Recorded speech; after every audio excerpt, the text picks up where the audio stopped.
அபார கருணா சிந்தும் ஞானதம் சாந்தரூபிணம் ஸ்ரீ சந்திரசேகர குரும் பிரணமாமி முதான்வகம். அன்போட மொத்தவரும் காஞ்சி மகாபெரிவா. எல்லா ஜீவராசிகள்ட்டும் சமதிருஷ்டி, எல்லார்ட்டையும் ஒரே அன்பு, எல்லாருக்கும் ஒரே அனுகிரகம், ஒரே அருள் அப்படிங்கிறது பலவித நிகழ்ச்சிகள் மூலமா நமக்கு தெரியுது. பெரிவா நாம பெரிவாளை நினைக்கிறோமோ இல்லையோ, அவ அனுகிரகம் எப்பொழுதும் இருக்கு. நம்மள அவ எப்பொழுதும் நினைச்சுட்டு இருக்கா. அவ நம்மளை எப்பொழுதும் நினைக்கலைன்னா நமக்கு இது மாதிரி எல்லாம் கிடைக்குமா? வாழ்க்கையில நித்தியம் ஆகாரம் கிடைக்குமா? சாப்பாடு கிடைக்குமா? தண்ணி கிடைக்குமா? நமக்கு வாழ்க்கையில சௌக்கியம் கிடைக்குமா? நாம ஆரோக்கியமா இருப்போமா? ஈஸ்வரன் எப்பொழுதும் நம்மளை நினைச்சுட்டே இருக்கார். நாம தான் ஈஸ்வரனை நினைக்கிறது இல்லை. அப்படி ஆஸ்திகர்களா இருந்தா கூட நினைக்கிறதுக்குன்னு ஏதோ கார்த்தால கொஞ்ச நேரம், சாயந்தரம் கொஞ்ச நேரம் அப்படின்னு நாம ஒரு டயத்துக்குள்ள டைம் லிமிட்டேஷன் அதுக்கு வச்சுக்கிறோம். ஆனா ஈஸ்வரன் எப்போதும் நம்ம ஆயுசு முழுக்களும் நம்மளையே நினைச்சுட்டு நமக்கு அனுகிரகம் பண்ணிட்டு இருக்கார். அப்படி அவர் நினைச்சுட்டு இருக்காரு அப்படிங்கிறதுக்கு என்ன சாட்சின்னு, நமக்கு எல்லாம் அந்தந்த வேலைக்கு கிடைக்கிறது எல்லாமே, நமக்கு நல்லது நடக்கிறது எல்லாமே நமக்கு அனுகிரகம் பண்றதுலேருந்தே தெரியுது அவர் நம்மள்ட்ட நினைச்சுட்டு இருக்கார் அப்படின்னு. ஒரு ஃபாரினர் வந்தார். அவர் பெரியவாள்கிட்ட ரொம்ப பக்தி. அவருக்கு விசா ஆயிடுத்து. அவர் ஊருக்கு போக வேண்டிய, நாட்டுக்கு போக வேண்டிய காலம் வந்தது. பிரிஞ்சு போறதுக்கு மனசு இல்லாத பெரியவாள்கிட்ட சொன்னார், எனக்கு பெரியவாளை பிரிஞ்சு போக வேண்டிய நிர்பந்தமா இருக்கு, ஆனா போறதுக்கு மனசு இல்லை, என்ன பண்றதுன்னு தெரியல. அதனால எப்பொழுதும் பெரியவா கூடயே இருக்கிறாப்புல எனக்கு இருக்கணும், எனக்கு மனசுல அந்த எண்ணம் இருக்கணும், எப்பொழுதும் பெரியவா ஸ்மரணை இருக்கணும், பெரியவா அனுகிரகம் பண்ணணும் அப்படின்னு. அதுக்கு பெரியவாட்ட சொன்னது, அப்படியே ஆகட்டும், எப்பொழுதும் நீ என்னையே நினைச்சுட்டு, நான் எப்பொழுதும் உன்னையே நினைச்சுட்டு இருக்கேன் அப்படின்னு.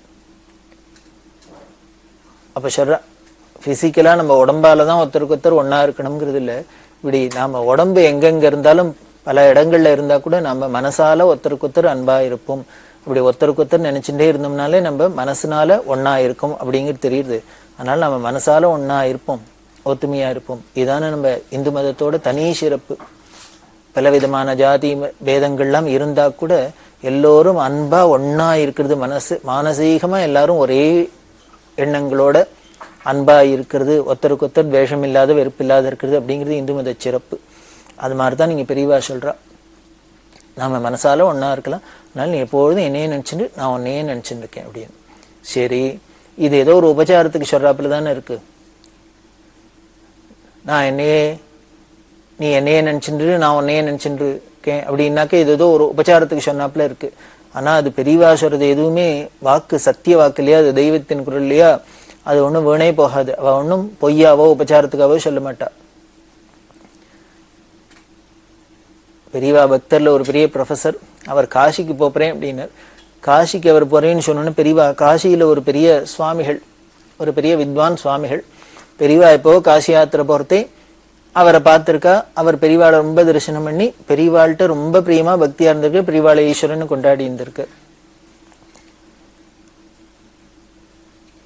அவரை பத்தி பெரியவா சொல்லி, நீ போனா அவர் எப்படி இருக்காருன்னு போய் பார்த்துட்டு வா, நமஸ்காரம் பண்ணிட்டு வா, விசாரிச்சுட்டு பார்த்துட்டு வா அப்படின்னு. சரி, இவர் போனர். போய் அங்க அந்த சுவாமிகள் இருக்காரா அப்படின்னு அங்க விசாரிக்கலாம். பெரியவா பார்த்துட்டு வரச்சுன்னா, நமஸ்காரம் பண்ணச்சுன்னா போயிட்டு வரலாம் அப்படின்னா, அங்க போய் விசாரிச்சோன்னே இவருக்கு நியூஸ் தெரிஞ்சது என்னன்னா, இப்பதான் அந்த சுவாமிகள் சித்தி ஆயிட்டார், காலம் ஆயிட்டார் அப்படின்னு. எப்போ காலம் ஆயினார், எப்போ சித்தியானார் அப்படின்னா, அவ சொன்ன டேட்டு டைம் ரெண்டும் எப்போ இருந்ததுன்னு, இங்க பெரியவாள்கிட்ட அவர் நான் காசிக்கு போறேன்னு சொல்லிட்டு பெரியவா சொன்னாரு, காசியில மாதிரி ஒரு மகான் இருக்கார், சுவாமிகள் இருக்கார், நீ போனா அவரை பாரு, நமஸ்காரம் பண்ணு, விசாரி அப்படின்னு சொன்னாலே அந்த டயத்துல அவர் அங்க ஆவி பிரிஞ்சிருக்கு, சித்தி ஆயிருக்கு. இதுல நமக்கு என்ன விஷயம் மெசேஜ் அப்படின்னா, பெரியவா எப்போவோ அவர் காசி யாத்திரை பண்றதே அவர் பிரார்த்தனை பண்ணிட்டாராம், எப்பொழுதும் எனக்கு பெரியவா ஸ்மரணை இருக்கணும், பெரியவா எப்பொழுதும் என்ன ஞாபகத்துல வச்சுட்டு இருக்கணும், அனுகிரகம் பண்ணணும் அப்படின்னு. அதுக்காக எப்போதும் ஞாபகமாவே இருக்கேன், உனக்கு அனுகிரகம் பண்ணிட்டு இருக்கேன் அப்படின்னு வாக்கு கொடுத்துட்டு வந்திருக்கா, சொல்லியிருக்கா அப்படின்னு தெரியுது. அது சத்தியம். அவ சொன்னது வாக்கு, எப்பொழுதும் உன்னை நினைச்சுட்டு இருக்கேன் அப்படின்னு சொன்ன வாக்கு சத்தியம்ங்கிறத நிரூபணம் பண்ணி காமிக்கணுங்கிறப்ப நமக்கு, நீ காசிக்கு போனாக்க அவர் எப்படி இருக்காரு, சௌக்கியமா இருக்காரா என்னன்னு பார்த்து விசாரி அப்படின்னு சொன்னது என்ன அப்படின்னா, பெரியவா ஏதோ காரியமா இருக்கிறதே காசியில அவரை பத்தியும் நினைச்சுட்டு இருக்கா அப்படிங்கிறது தெரியுது. இது ஏதோ காரியம் மாதிரி இல்ல. ஞானிகளுக்கு எத்தனை காரியம் நடந்தாலும் தசாவதானி, அஷ்டாவதானி, சதாவதானி அப்படின்லாம் சொல்லுமே. அது மாதிரி இவெல்லாம் என்ன பண்றான்னு பல காரியங்களை சேர்ந்தாப்புல ஒன்னா பண்றாப்புலதான் இந்த ஞானிகளும் பலவிதமான விவகாரங்கள்ல இருந்தாலும் உள்ளுக்குள்ள அவ ஆனந்தமயமாவே இருக்கா, அந்த பிரம்மனிஷ்டையில இருக்கா. அப்படி அவ பிரம்மனிஷ்டையில இருக்கிறதுனாலே அண்டச்சராச்சரங்களை உள்ள சமஸ்த ஜீவராசிகள்கிட்டையும் அவ வியாபிச்சிருக்கா. அதனாலதான் அவளுக்கு இது ஒரு நினைப்பு மாதிரி நமக்கு தெரியறதே வழிய அது வெறும் நினைப்பு மட்டும் இல்ல, அவ அந்தரியாமையே எல்லாத்துக்குள்ளேயும் வியாபிச்சிருக்கிற அவளோட அந்த சக்தி, அந்த அவளோட தபஸை தான் காமிக்கிறது. அது மாதிரிதான் இங்கேயும் தேனாம்பேட்டையிலேருந்து கிருஷ்ணசுவாமி அப்படின்னு ஒரு பேங்க்ல உத்தியோகமா இருக்கிற அவர் தம்பதிகளா காஞ்சிபுரத்துல கருட சேவை தரிசனத்துக்காக போனா. வரதராஜர் பெருமாள் கோயில்ல கருட சேவை, அதை தரிசனம் பண்றதுக்காக போனார். அந்த கிருஷ்ணசுவாமிகிட்ட பெரியவா பேசின்னு இருக்கிறதே, இந்த காஞ்சிபுரத்துக்கு பக்கத்துல நெமிலின்னு ஒரு ஊர் இருக்கு, அந்த கிராமத்துல ஒரு அம்பாள் பீடம் இருக்கு, நெமிலி பாலா பீடம்னு, நீ கேள்விப்பட்டிருக்கியோ, தரிசனம் பண்ணிருக்கியோ அப்படின்னா. அவர் இல்ல, நான் கேள்விப்பட்டதில்ல இல்ல அப்படின்னு. உடனே பிரிவா, ஒண்ணு பண்ணு, நீ கார்ல தானே வந்திருக்க, இப்போ ஊருக்கு போறதுக்கு முன்னால, வீட்டுக்கு போறதுக்கு முன்னால அந்த நெமிலிக்கு போய் அம்பாளை தரிசனம் பண்ணிட்டு அப்புறம் ஊருக்கு போ. ரொம்ப சக்தி வாய்ந்த அம்பாள், பெரிய அனுகிரக சக்தி உள்ள அம்பாள், அதனால நீ போய் தரிசனம் பண்ணிட்டு அம்பாளோட அனுகிரகத்தோட வீட்டுக்கு போ அப்படின்னு சொல்லி பெரியவா அனுப்பிச்சிருந்தா. சரின்னு இவ கார் எடுத்துட்டு இந்த நெமிலிக்கு தேடின்னு வரா. அந்த நெமிலிக்கு இவ தேடின்னு வரத்தே மத்தியானம் 12 மணிக்கு முன்னால இருக்கும்னு வச்சுக்கோ, 11 மணி 11:30 மணி இருக்கும். அதுக்கு முன்னால கார்த்தால அங்க என்ன நடந்தது அப்படின்னா, இந்த நெமிலியை பத்தி கொஞ்சம் சொல்லணும். இந்த நெமிலி அப்படிங்கிறது நார்த்தார்காடு ஜில்லால அரக்கோணத்துக்கு பக்கத்துல இருக்கு. நெமிலின்னு ஒரு சின்ன கிராமம். அங்க ஒரு 140 வருஷத்துக்கு முன்னால ஒரு பாலா பீடம், பாலா திரிபுர சுந்தரி பீடம் உருவானது. அது அம்பாளோட அனுகிரகத்தினாலே வந்தது. அந்த ஊர்ல இருந்த ஒரு பக்தருக்கு அம்பாள் சொப்பனத்துல வந்து சொல்லி, பக்கத்துல ஒரு ஆறு நதி, அதுக்குள்ள நான் இருக்கேன், இந்த மண்ணில புதைஞ்சிருக்கேன், என்னை எடுத்துன்னு வந்து எனக்கு ஒரு கோவில் கட்டி பூஜை பண்ணின்று அப்படின்னு சொல்ல, அதுபடிதான் இந்த நெமிலி பாலாபீடம் உருவானது. சந்திரசேகர குருர் பகவான் சரண்யே. அந்த நெமிலி பாலாபீடத்துக்கு 1945 வருஷம் பெரியவா யாத்திரை பண்ணிட்டு இருக்கிறதே, அந்த பாலா திரிபுர சுந்தரி தரிசனம் பண்ணதுக்காக அந்த நெமிலி பாலாபீடத்துக்கு போயிருக்கா. அப்போ அங்க ஸ்கூல் ஹெட் மாஸ்டரா இருந்தவர் டி.கே. ஜானகிராமையர்னு, அவர் தான் பெரியவாளை பூர்ணகுமம் கொடுத்து வரவேற்று உபச்சாரம் பண்ணி எல்லாம் பண்ணினார். அது 45 வருஷம் நடந்தது, அது ஆயிடுத்து. இப்போ பெரியவா 40 வருஷம் கழிச்சு 45 வருஷம் கழிச்சு எங்கேயோ உட்கார்ந்து இருக்கிறதே, யாரோ வரத்தே நெமிலியை பத்தி ஞாபகப்படுத்தி, அங்க ஒரு பாலாபீடம் இருக்கு, நீ போய் தரிசனம் பண்ணிட்டு போகணும்னு சொல்றா. எதுக்காக இப்ப திடீர்னு பெரியவா எதுக்கு நெமிலி பாலாபீடத்துக்கு யாரையோ அனுப்பணும் பக்தாள அப்படின்னு? காரணம் இருக்கு, ரொம்ப முக்கியமான காரணம். அந்த நெமிலி பாலாபீடத்துல பெரியவா அந்த கிருஷ்ணசுவாமியை போய் தரிசனம் பண்ணுன்னு சொன்னார். அவர் வந்து 11 மணி 11:30 மணி வாக்குல அந்த நெமிலிக்கு வந்தார் அப்படின்லாம் சொன்னோம் இல்லையா. இதுக்கு முன்னால கார்த்தால அங்க என்ன நடந்ததுன்னா, அந்த நெமிலி பாலாபீடத்துல அந்த பரம்பரையா அவரவா நித்தியம் பூஜை எல்லாம் பண்ணிட்டு இருக்கா. அந்த பக்தர் எழில்மணி அப்படின்னு கவிஞர் எழில்மணி அப்படின்னு அவரோட பேரு. அவர் அம்பாளுக்கு பூஜை பண்றதுக்கு உட்கார்றதே, அவ என்ன பண்ணினா, அது பழைய வீடு, அந்த வீட்டெல்லாம் இந்த அம்பாள் பூஜை பண்ணிட்டு இருக்கா. ரொம்ப நாள் ஆயிட்டதுனால அந்த வீட்டெல்லாம் ரிப்பேர் பண்ணணும். அந்த அம்பாள் இருக்கிற இடத்த பின்னால ஒரு பெரிய மண்டபமா கட்டி அதுல ஜனங்கள்லாம் வந்தாக்க தரிசனம் பண்ணி சௌரியமா இருக்கணும் அப்படிங்கிறதுக்காக அந்த மண்டபத்தை கட்டணும் அப்படின்னு ஒரு ரிப்பேர் பண்றதுக்கு பார்த்தா, அதுக்கு ஏதோ அங்க இங்க வாங்கி இப்படி பண்ணி மண்டபம் கட்டியாச்சு. இவ கொஞ்சம் கடன் உடன்லாம் வாங்கி தான் கட்டினா. அதுல ஒரு 1000 ரூபாய் சிமெண்ட் பாக்கி நின்னுடுத்து. அந்த சிமெண்ட் பாக்கிக்கு அதை கொடுத்தவர், அந்த சிமெண்ட் கொடுத்தவர் வந்து இஷ்டலிங்கம் அப்படின்னு பேரு. அவர் வந்து பல தடவை கேட்டு பார்த்தாரு, இவள்கிட்ட அந்த பணம் இல்லை கொடுக்கறதுக்கு 1000 ரூபாய் பணம் இல்லை, போன்னு சொல்லியிருந்தா. இன்னைக்கு காலம்பரை என்ன பண்ண, இந்த இஷ்டலிங்கம் வந்து இவர்கிட்ட கேட்டார், அந்த 1000 ரூபாயை கொடுங்கப்பா, நான் இன்னைக்கு மத்தியானம் 12 மணி 1 மணிக்கு நான் மெட்ராஸ்க்கு போறேன், அதனால இந்த 1000 ரூபாய் பாக்கியை கொடு அப்படின்னு. இதை சொன்னோன்னு இந்த பூஜையில உட்காந்து இவர் என்ன பண்ணார், சரி வாங்க சார், மத்தியானம் 12 மணிக்கு வாங்கோ, நான் உங்களுக்கு பணத்தை கொடுத்துடுறேன், உங்க பணத்தை அப்படின்னு சொன்னார். அவர் போயிட்டார். உடனே இவரோட இந்த பூஜகரோட சம்சாரம் என்ன பண்ணினா இவர்கிட்ட கோச்சுண்டா. அவர் அப்போ மத்தியானம் 12 மணிக்கு வானசுரையிலே இன்னும் பொட்டியில பணம் இருக்கா, நம்மள்ட்ட 10 ரூபா பணம் இல்லை, இருக்கிற நகை நட்டு எல்லாமே நம்ம அடகு வச்சிருக்கோம், அப்படி இருந்துட்டு கார்டு ஏதோ குற்றம் பண்ணிட்டு இருக்கோம், இல்ல நீங்க பணத்தை வந்து மத்தியானம் வாங்கிக்கோன்னு அவரை சொல்றேளே, எங்க இருக்கு பணம் அப்படின்னு அந்த அம்மா கோச்சுண்டா. இவர் சொன்னார், காலங்காலத்தால வந்து கேட்கிறார், நம்ம கொடுக்க வேண்டிய பணத்தை தான் கேட்கிறார், நிர்தாட்சியமா இல்லைன்னு சொல்றதுக்கு எனக்கு மனசு வரல, ஏதோ அம்பாள் அனுகிரகம் சொல்லிட்டேன்னு வச்சுக்கோயேன். அவர் 12 மணிக்கு வந்தாருன்னா அப்ப கண்டிச்சு சொல்லிடுறேன், என்கிட்ட இப்ப இல்லப்பா நான் கிடைக்கிறதே கொடுக்குறேன்னு சொல்லிக்கிறேன். அக்கா அது இப்ப ஒரு பெரிய பிரச்சனையா, ஏதோ தோணித்து சொன்னேன் விடு அப்படின்னு விட்டு இவ அத்தோட இந்த விஷயத்தை அப்படியே விட்டுட்டா. இவ பூஜை பண்ணிட்டு இருக்கா. பூஜை பண்ணிட்டு தான் 11 மணி 11:30 மணிக்கு இந்த கிருஷ்ணசுவாமிங்கிற தம்பதிகள் போறா. இவ தரிசனத்துக்கு வந்தானோன்னா அவளுக்கு தாகசாந்திக்கு கொடுத்தா, அவளை உட்காந்து பூஜையெல்லாம் பார்க்க சொன்னா.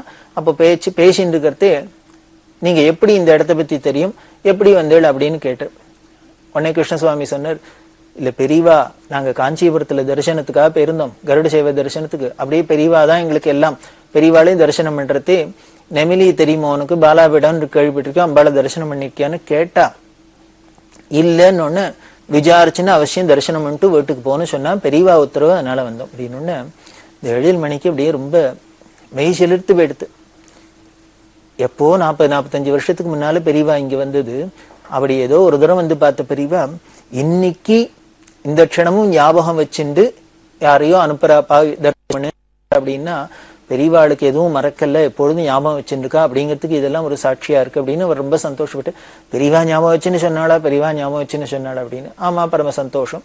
பூஜையெல்லாம் ஆச்சு, தீபாரதனை ஆச்சு. உடனே இவ என்ன பண்ணினா ஒரு கவரை காணிக்கையா வச்சா. இந்த பூஜைக்கு ரொம்ப சங்கோஜமா, எல்லாம் வேண்டாம் வேண்டாம் வேண்டாம், நீங்க பெரியவா அனுப்பிச்சிருக்கான்னு வந்து தரிசனத்துக்கு வந்ததே எனக்கு பெரிய சந்தோஷமா இருக்கு, பெரியவா அனுகிரகம் பரிபூர்ணமா இருக்கு, பெரியவா நினைவுல நாங்க இருக்கோம், இந்த பாலாபீடம் இருக்குன்னா அதை விட பெரிய பாக்கியம் வேண்டாம், அதனால இதெல்லாம் வேண்டாம் அப்படின்னா. அவா சொன்னா இல்ல இல்ல அம்பாளுக்கு தானே காணிக்கையா வைக்கிறோம், நீங்க வேண்டாம்னு சொல்லக்கூடாது, ஏத்துக்கணும், ஏதோ எங்களால முடிஞ்சதை வச்சிருக்கோம் அப்படின்னா. சரி வேற வழி இல்ல, அது அவ அந்த பக்திக்கு கட்டுப்பட்டு அவ பிரியத்துக்காக இவர் வாங்கிட்டு அவளுக்கு ஆகாரம்லாம் பண்ணி வச்சு அவ அந்தண்ட போறா. அவ கார் கிளம்பி அந்தண்ட போறதோ இல்லையோ, இந்த சிமெண்ட் பாக்கி இஷ்டலிங்கம் உள்ள வர்ற. அவர் சொன்ன டயத்துக்கு டான்னு வந்துட்டார். வந்தா இந்த 7 மணி என்ன பண்ணார், அந்த கவரை எடுத்தார், அந்த நண்பர்கிட்ட போனார். அவர் ரொம்ப நண்பர் தான், தெரிஞ்சவர் தான். அப்பா நீ கார்த்தால வந்து கேட்கறதே என்கிட்ட பணம் இல்லை, சுத்தமா என்கிட்ட இல்லை, ஆனா நீ காலங்காலத்தால வந்து கேட்டோன்னு உங்ககிட்ட இல்லைன்னு சொல்லக்கூடாதுங்கிறதுக்காக 12 மணிக்கு வான்னேன். இப்ப யாரோ பெரியவா அனுச்சான்னு ஒரு பக்தா வந்தா, அவ ஏதோ வச்சுட்டு போயிருக்கா, இதுல காணிக்க வச்சிருக்கா, இதுல எவ்வளவு இருக்குன்னு தெரியல, அதுல இருக்கிறது 5 இருக்குமா 10 இருக்குமா 50 இருக்குமா 100 இருக்குமா தெரியாது, அதுல இருக்கிறத உனக்கு கொடுக்குறேன், அட்லீஸ்ட் வந்துட்டு வர பஸ் சார்ஜுக்கானு வச்சுக்கோ, அதுக்கப்புறம் எனக்கு எப்போ முடியறதோ நான் அவசியம் உன்னோட பணத்தை கொடுத்துறேன், உன் கடனை அடைச்சுடுறேன் அப்படின்னு சொன்னா. அவர் வந்தவர் பார்த்தார், கார்த்தால சொன்னாக்க 12 மணிக்கு வான்னு சொல்லிட்டு இப்ப இது மாதிரி ஒரு பல்லவி சொல்றாரு அப்படின்னு. என்ன பண்ண முடியும், இவரோட நிலைமையும் அவருக்கு தெரிஞ்சவர் நண்பர் தானே, ஒண்ணு சொல்ல முடியாது. சரிப்பா அப்படின்னு உடனே இவர் கவரை பிரிச்சு அதுல எடுக்கிற உள்ளுக்குள்ள இருக்கிற பணத்தை எடுத்து கொடுக்கலாம்னு பார்த்தா, கவரை பிரிச்சா ஆச்சரியம் என்னன்னா 1001 ரூபாய் இருக்கு. இந்த 1001 ரூபாய் பணத்தை பார்த்தோன்னே 7 மணிக்கு தாங்கல, கண்ணால தாரதாரியா தண்ணி கொட்டுறது. பெரியவாளை நினைச்சு உருகினர். இதுக்குதான் பெரியவா யாரோ வந்தவாளை தரிசனத்துக்கு வந்தவாளை, கருட சேவை தரிசனத்துக்கு வந்தவாளை நெமிலியை பத்தி சொல்லி நீ அங்க பாத்திருக்கியா, பார்த்துட்டு போன்னு சொன்னதோட சூக்ஷ்மம் இப்பதான் புரிஞ்சுது இவாளுக்கு. கரெக்டா 1001 ரூபா இருந்தது. இதை பார்த்தா எல்லாருக்குமே ஆச்சரியமா இருந்தது. உடனே என்ன பண்ண, அப்பா நான் ஏதோ 5, 10, 50, 100 நினைச்சேன், கரெக்டா உனக்கு கொடுக்க வேண்டிய பணமே இருக்கு, அதைத்தான் பெரியவா கொடுத்து அனுப்பிச்சிருக்கா, ஏதோ மணி ஆர்டர் பண்ணினாப்புல அப்படின்ட்டு என்ன பண்ணார், இந்த 1000 ரூபாயை கொடுத்தார் அவர் கையில. அவர் கடனை அடைச்சார். அவருக்கும் சந்தோஷம், ஏதோ ஒண்ணும் இல்லை, பஸ் சார்ஜுக்கு தான் தேர்வுன்னவருக்கு முழு பணமுமே வந்துடுத்தே அப்படின்னு. அவர் அம்பாளுக்கு நமஸ்காரம் பண்ணிட்டு அவர் கிளம்பிட்டார். இந்த 1 ரூபாயை அம்பாள்கிட்ட வச்சார். அம்பாள்கிட்ட வச்சா பக்கத்திலேயே பெரியவா படமும் வச்சிருக்கா, அங்க பெரியவாளை பூஜையில வச்சுருக்கா. பார்த்து உருகினர், அழுதர். இப்படி ஒரு கருணை இருக்குமா, இப்படி ஒரு கருணை இருக்குமா, தாயிற் சிறந்த தயாவான தத்துவன் அப்படிங்கிறோம். எங்கேயோ நாங்க உன்னை நினைக்கிறோமோ இல்லையோ, நீ எப்பொழுதும் எங்களை நினைச்சுன்னு அனுகிரகம் பண்ணிட்டு இருக்க. அண்ட சராச்சரங்களே யாராருக்கு எப்பப்ப வேணும் எப்பப்ப வேணும் அப்படின்னு அந்த சமயம் அறிஞ்சிண்டு அனுகிரகம் பண்ணணுமே. சுவாமி கீதையில சொல்றாரு,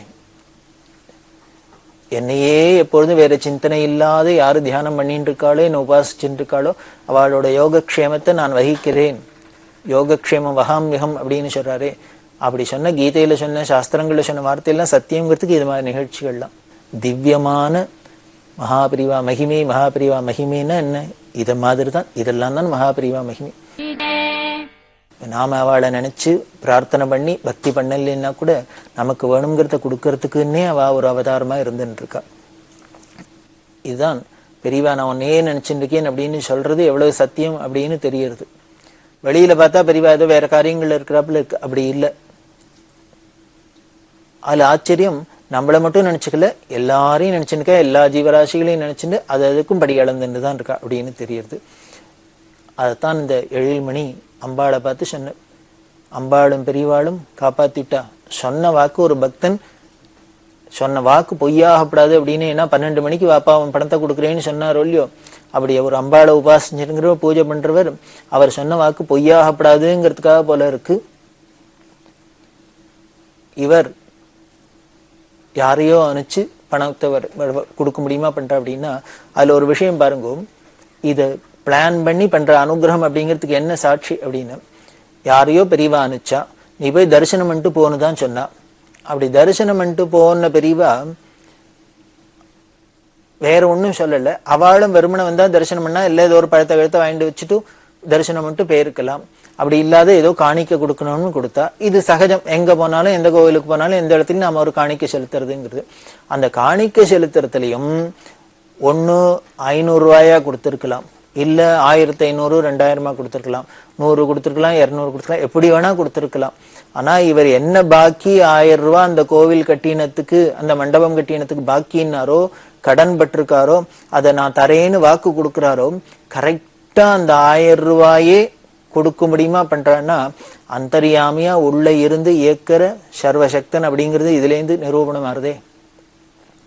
500 ரூபாய் வச்சிருந்தாள்னா குறைஞ்சு இருக்கும், 1500 ரூபாய் வச்சிருந்தாருன்னா கூடி இருக்கும். அதனால கூடவும் இல்லாத குறவும் இல்லாத என்ன தேவையோ அந்த சமயத்துக்கு கரெக்டா அதை அளந்து கொடுக்கிறாப்புல. படியளக்கிறார் பகவான், படியளக்கிறார் அப்படின்னு ஒரு வார்த்தை சொல்றோம் இல்லையோ, இதெல்லாம் ரொம்ப கலோக்கியில சர்வசாதாரணமா இருக்கிறாப்புல தானே இருக்கு. இப்ப இந்த நிகழ்ச்சியை வச்சுன்னு பாருங்க, படி அளக்குறதுன்னா கரெக்டா இதான படி. படி அளக்குறதுன்னா என்ன, அளந்து என்ன வேணுமோ தேவையோ அதை எடுத்து கொடுக்கறது தானே. இப்படிதான் பகவான் அனுகிரகம் பண்ணிட்டு இருக்காரு. நாம ஏதோ நினைச்சுட்டு இருக்கோம், பணக்கார ஆளுக்கெல்லாம் ஒரே கொட்டி கொடுக்குறார், ஏழைகளுக்குன்னா ஒண்ணுமே பண்ண மாட்டேங்கிறார், இவாளுக்கு வேணும் மாட்டேங்கிறது, அவளுக்கு ஒருத்தருக்கு தேவைக்கு மேல கிடைக்கிறது அப்படின்லாம் நாம நினைச்சுட்டு இருக்கோம். அது என்ன கணக்குன்னு நமக்கு தெரியாது, அந்த சூக்ஷ்ம கணக்கு. பகவான் யாருக்கு எதை கொடுத்தாலும் அளந்துதான் கொடுக்கிறார், படி அளக்கிறார். அதுதான் இது. 1000 ரூபாய் வேணும்னா கரெக்டா 1001 ரூபாய் வைக்கிறா, 500 ரூபாய் வைக்கல, 2000 ரூபாய் வைக்கல, 5000 வைக்கல, 10,000 வைக்கல. இது மாதிரி ஒவ்வொரு சமயத்திலும் யாராருக்கு என்னென்ன வேணும் படி அளக்கிறதுங்கிறது இப்படிதான். அது சாட்சாத் பராசக்தியா இருக்கிற இந்த பாலா திரிபுர சுந்தரி தான் பெரியவா அப்படிங்கிறதுக்கு இது சாட்சி. இது ஏதோ பாலாபீடத்துக்கு, நெமிலி பாலாபீடத்துக்கு பெரியவா யாரையோ நிச்சு 1000 ரூபாய் கொடுத்தா. ஆனால் இது உடனே அம்பாள் பெண்ணின் அனுகிரகம், அம்பாளே பெரியவாதான்னு சொல்றேன். அந்த அம்பாளே தான் பெரியவாளா, இல்ல நாம ஒரு அபிமானத்தினால சொல்றோமா? அதையும் பார்க்கணுமோ இல்லையோ. நாம வெறும் அபிமானத்தினால சொல்றது மட்டும் இல்ல, பெரியவா சாட்சாத் ஸ்வயம் பராசக்தி தான் குருமூர்த்தி காமாட்சி அப்படின்னு சொல்றாளே, அந்த காமாட்சி தான் குருமூர்த்தி தான் அப்படிங்கிறதுக்கும் ஒரு நிகழ்ச்சி பார்க்கலாமே. வீணநீலா அப்படின்னு ஒரு பக்த, ரொம்ப பரம பக்த, பெரியவாளே கதின்னு எப்பொழுதும் இருக்கிறவா. இந்த அம்மா தியாக பிரம்மம் இருந்த சங்கீத மும்மூர்த்திகள்ல ஒருத்தரான தியாக பிரம்மத்தோட சிஷ்யர் உமையாள்புரம். அந்த உமையாள்புரம் பரம்பரையில வந்தவர் சுந்தர பாகவதர், அவள்லாம் உமையாள்புரம் பாகவதர், அவளோட பரம்பரையில வந்தவ இந்த வீணநீலா. அதனால தியாக பிரம்ம சிஷ்ய பரம்பரை. இந்த அம்மா வீணையெல்லாம் நின்னா வாசிப்பா. அதனால தியாக பிரம்ம சிஷ்ய பரம்பரையா இருக்கிறதுனால, ஒரு பெரிய பரம்பரையில வந்திருக்க, தியாகராஜரோட வாரிசா இருக்கிறதுனால, இந்த அம்மா வீணை வாசிக்க தெரிஞ்சதுனால இந்த அம்மா வீணை வாசிக்க பூஜா காலங்கள்ல பெரியவா ஆனந்தமா கேட்டுன்னு இருப்பா. சந்திரமௌலீஸ்வரர் திரிபுர சுந்தரி பூஜை நடக்கிறது, இந்த அம்மா வந்தாக்க மடத்துக்கு வந்தா வீணை வாசிக்கணும் அப்படின்னு பெரியவா உத்தரவு பண்ணியிருந்தா. ஏன்னா அம்பாளுக்கு வீணா வேணும் மிருதங்க வாத்திய ரசிக்காம அப்படின்னு சொல்லியிருக்கு. திரிபுர சுந்தரிக்கு எப்பொழுதும் வீணாகானம் இருக்கணும். அப்படி வீணாகானம் இருந்தாலே தேவதைகள்லாம் எப்பொழுதும் மனசு குளிர்ந்து இருக்கா. மீனாட்சி மே முதம் தேகி அப்படின்னு முத்துசுவாமி தீட்சை சொல்றாரு. அதுல என்ன பண்ண மதுமத மோதித ஹிருதயே சதையே வீணாகான தச கமகக்ரியே அப்படிங்கிற மாணிக்க வீணாம் உபலாலயந்தி மதாலசாம் மஞ்சுள வாக் விலாசம் அப்படின்னு மகாகவி சொல்றோம். எல்லாருமே என்ன சொல்றேன்னா அம்பாள் எப்பொழுதும் கையில வீணையை வச்சுன்னு வீணாநாதத்துல அப்படியே இந்த சங்கீதத்துல மூழ்கி இருக்கிறதுனால அப்படியே மனசு எப்படி இருக்கணும், மிருதுள ஸ்வாந்தம், அப்படியே பஞ்சு மாதிரி பூ மாதிரி இருக்கு. யாருக்கு இசையில சங்கீதத்துல அப்படியே ஆழ்ந்து இருக்காளோ ருச்சி இருக்கோ அவளோட மனசு முதல்ல அப்படியே சாஃப்ட் ஆயிடும், மென்மையா ஆயிடும். அப்படி மனசு இழகிடுத்தினாலே சாஃப்ட் ஆயிடுத்தினாலே அப்புறம் அவளுக்கு எல்லாத்தையும் அன்புதான் இருக்கும், எல்லாத்தையும் அருள் தான் இருக்கும். அதனால அம்பாள் எப்பொழுதும் அந்த வீணாநாதத்திலே இருக்கிறதுனால சங்கீதத்திலே லயிச்சு இருக்கிறதுனால யாரை எதை கேட்டாலும் வரத்தை கொடுக்குறா, எல்லாருக்கும் அனுகிரகம் பண்றா, எல்லாத்தையும் அன்பா இருக்கா அப்படின்னு சொல்லப்பட்டது. அப்படிதான் பெரியவா அந்த நீலாவுக்கு சொல்லி உனக்கோ வீணை வாசிக்க தெரியாதனால எப்போ வந்தாலும் வீணை வாசி அப்படின்னு சொல்லியிருந்தா இந்த பூஜா காலங்களில் இந்த அம்மா வாசிச்சுட்டே இருப்பா. இப்படி இந்த கைங்கரியம் தொடர்ந்து நடந்துட்டே இருந்தாலே எப்பொழுதுமே எல்லாத்துக்குமே ரசிக்கிறதுக்கு நல்லதுன்னு சொல்றதுக்கு ரெண்டு பேர் வந்தா, கெடுதல்னு சொல்றதுக்கும் இதை பார்த்தா பிடிக்காத ஒரு பொறாம பொச்சரிப்பு படுறதுக்கும் ரெண்டு பேர் வருவா. அத மாதிரி மடத்துல இருக்கவே சில பேர் என்ன பண்ணா, இவன் என்ன எப்ப பாரு இவ வந்து வினைய வாசிச்சுட்டு இருக்கா அப்படி இப்படின்னு அவளுக்கு ஒரு அசிக. அதனால என்ன பண்ணா இதை கெடுக்கணும் அப்படிங்கிறதுக்காக ஏதோ கோவில்லாம் சொல்றதுக்கு ஆரம்பிச்சா. பெரியவா வானகரம்ங்கிற இடத்துல இருக்கா. இந்த அம்மாக்கு கால வேளையில போக முடியாது, ஃபேமிலி குடும்பம் இருந்ததுனால சமையல் சாப்பாடுலாம் ஒரு 4 மணிக்கா கிளம்பி 5 மணிக்கு பஸ்ஸை பிடிச்சி அங்க போய் ராத்திரி பூஜையில வீணையை வாசிச்சுட்டு பூஜை எப்போ முடியறதோ அதுக்கப்புறம் பெரியவா யாருன்னு வந்த வாழ்க்கை காரு ஏதோ இருக்கும், யாரோடையானு திரும்பி வர வழக்கம். அதுல மாம்பலத்துல ஆர் ஐயர்னு இருந்தார், அநேகமா ரெகுலரா அவர் கார்ல அழிச்சுன்னு வந்துரு. அப்படி இல்லைன்னாலும் பெரியவாளை யாரையும் பார்த்து அனுப்பிச்சுடுவா. இப்படி வந்துட்டு இருந்தா. அதனால இவ என்ன பண்ணினா இந்த பொறாம பிடிச்சுவா பெரியவாள்கிட்ட போய், இவ அகாலத்துல ராத்திரியில வீட்டுக்கு போறதுக்கு ரொம்ப சிரமப்படுறா, அதனால பெரியவா அவளை அப்படி எல்லாம் வீணை வாசிக்க சொல்ல வேண்டாம், ரொம்ப அகாலத்துல வேண்டாம், வந்தா தரிசனம் பண்ணிட்டு போட்டோம் அப்படின்னா இது அடுத்த மனசு பெரியவா பார்த்துப்பா. அதனால என்ன பண்ணா நீலாட்ட சொன்னா, இனிமே நீ என்ன பண்ணு, சாயந்தரம் வராத, மத்தியான வேளையில வந்து வீணை வாசிச்சுட்டு போ அப்படின்னு. இந்த அம்மாவுக்கு வருத்தமா இருந்து, பூஜா காலத்துல வாசிக்கணும் அப்படின்னா மத்தியானம் பூஜை இருக்காது, கார்த்தால பூஜை ஆயிடும், அப்புறம் சாயந்தரம் தான் பூஜை இருக்கும். இப்படி பூஜா காலத்துல வாசிக்கிட்டு இப்ப பெரியவா வேண்டான்னு சொல்றாளே அப்படின்ட்டு மனசு வருத்தமா இருந்தது. பெரியவா தான் சொன்னா இப்ப வேண்டாங்கிற, எனக்கு வருத்தமா இருக்குன்னு அழுதா. அழுதோன்னு பெரியவா சொல்றா, ஏன் நீ என்ன சந்திரமௌலி திரிபுர சுந்தரிக்கு தான் வாசிப்பியோ, எனக்கு வாசிக்கப்படாதோ அப்படின்னு. மத்தியானவா எனக்கு வாசிச்சு காமி, நான் கேட்கிறேன் அப்படின்ட்டு. இப்ப இதை சொல்லிட்டு அடுத்த வார்த்தை சொல்றா, இத்தனை நாள் வரை என்ன புரிஞ்சுக்கலையே இன்னும் அப்படின்ட்டு, நான் தான் அந்த திரிபுர சுந்தரி சந்திரமௌலீஸ்வரர், அதனால எனக்கு வாசி அவளுக்கு வாசிச்சா அப்படிதான். இதை கேட்டோன்னு நமக்கு அவ்வளவு ஆனந்தம், பரம ஆனந்தம். அன்னிலேருந்து மத்தியான வேளையில வந்து பெரியவா விசிராந்தியா இருக்கிறதே வீணாகானம் பண்றது. இதை பார்த்தவாளுக்கும் அந்த கோல் சொன்னவாளுக்கு இதுவும் மனசுக்கு வருத்தமா போயிடுது. ஏதோ அங்க பூஜையில உட்காந்து வாசிக்கிறாங்க போய் இப்ப பெரியவாளுக்கே உட்காந்து வாசிக்கிறாளே அப்படின்னு. அதுக்கும் அவ ஏதோ கோல் சொன்னோன்னு பெரியவா உடனே சிரிச்சுட்டே என்ன பண்ணிட்டா, எப்படியுமே மற்றபடி இப்படி 4 நாளைக்கு நடந்து உடனே பெரியவா என்ன பண்ணிட்டா, நீ எப்பொழுதும் வராப்பிலேயே வந்து சாயந்தரம் அம்பாளுக்கு வாசி அப்படின்னு. இதுல விஷயம் என்னன்னா, எனக்கு வாசிக்கப்படாதா, நான் தான் திரிபுர சுந்தரி சந்திரமௌலீஸ்வரன் சொன்னத்திலேருந்தே தெரியறது.